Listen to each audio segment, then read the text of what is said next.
Então, aqui a gente tem a minha sessão de Pro Tools, né? Eu só dei uma primeira levantada, e como eu já comentei, eu tenho meu Master Fader e eu tenho meu combo de efeitos, que eu vou dar uma esmiuçada agora na prática, para ensinar algumas coisas que podem facilitar, né? E vou demonstrar também como é que eu faço, para vocês verem na prática. Então a primeira coisa que eu vou fazer aqui rapidamente, não é um intuito, mas eu vou demonstrar aqui meu Master Fader, né? Então eu tenho meio que os plugins que eu geralmente já uso no meu Master Fader. Nas aulas, as aulas foram feitas com plugins da Waves, né? Aqui eu vou estar demonstrando com os que eu utilizo, geralmente, aqui nas minhas sessões. Então, a gente até tem um aqui, foi o mesmo que eu utilizei em aula, né? Um não, dois, os dois delays.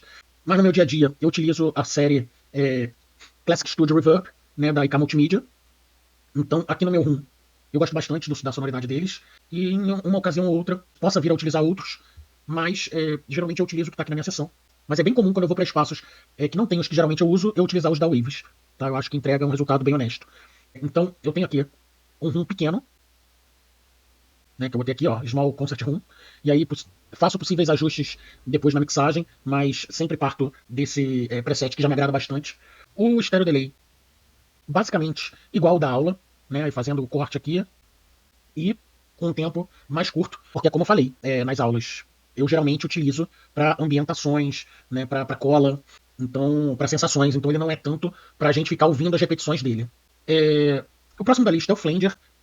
Eu estou utilizando esse Flanger aqui, que ele é em formato até meio de pedal de guitarra, né? É da série da Brainworks, da Plugin Alliance. Então tem vários plugins legais. E basicamente eu estou utilizando um presetinho deles aqui, que é o Smooth Flanger A. Mas é isso, posso vir a mudar, fazer ajustes durante a mixagem. Mas ele está bem tranquilo aqui, a princípio está praticamente do jeito que eu utilizo na maior parte das sessões, porque já são configurações que eu deixo presetadas aqui na minha sessão de template. Uma sessão que toda sessão que eu abro, eu já puxo tudo que eu já trabalho normalmente. Então é um Flanger bem legal, inclusive ele tem aqui uma saturação. Aqui lembrando que na parte de mix, se a gente estiver utilizando ele diretamente, a gente pode dosar aqui, né, se a gente estiver utilizando no insert. No efeito, a gente pode deixar no máximo. Ou a gente pode deixar ele em 50% também, que ele em 50% traz um resultado bem interessante também. Mas eu vou deixar ele como de praxe em 100%. E ele tem um noise aqui, geralmente processamento de guitarras e afins, eles costumam às vezes gerar ruídos que são inerentes, né, dos próprios equipamentos, da própria parte elétrica.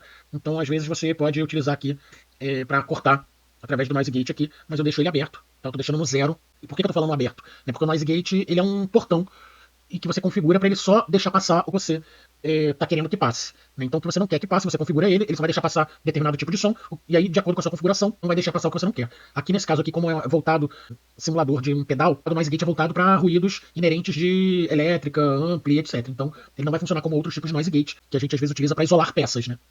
Fiz esse adendo aí só para um entendimento, mas basicamente no preset já funciona muito bem, deixo ele sincronizado aqui com a minha sessão. Aqui no meu Large Hall, do Classic Studio Reverb, da IK Multimedia, e vocês podem ver aqui no preset Large Hall, mexendo muito pouca coisa, tá muito próximo do preset.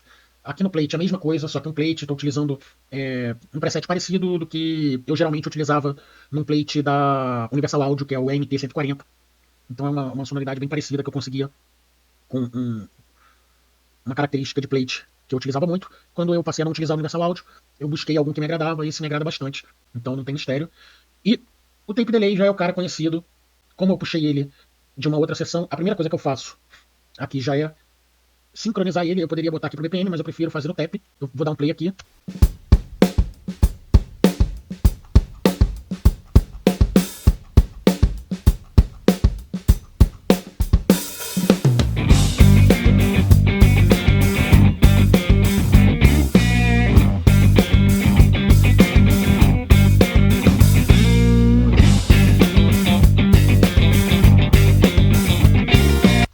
Eu tô utilizando ele bem rapidinho.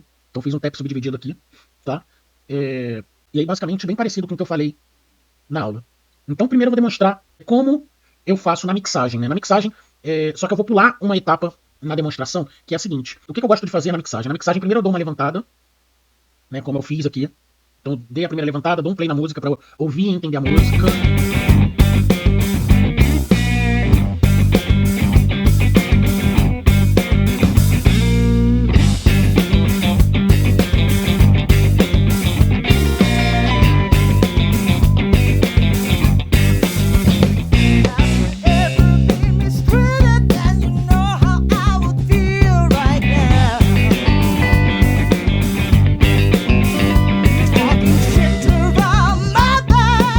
come and mess with my kitchen.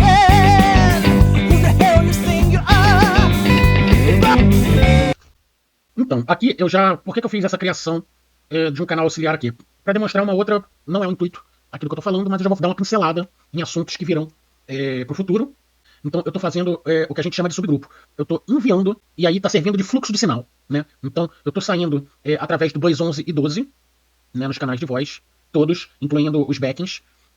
E botei uma voz geral aqui, né? Botei um vox geral aqui. E aí eu tô saindo com esses canais de voz através do Voice 11 e 12, e no canal auxiliar aqui, eu tô entrando. Então eles passam por esse canal antes de ir pro master. Então, através desse conceito, a gente pode não só mutar, como a gente pode aumentar ou abaixar o conjunto de canais que estão indo para esse subgrupo. Everything mistreated, and you know how I would feel right now.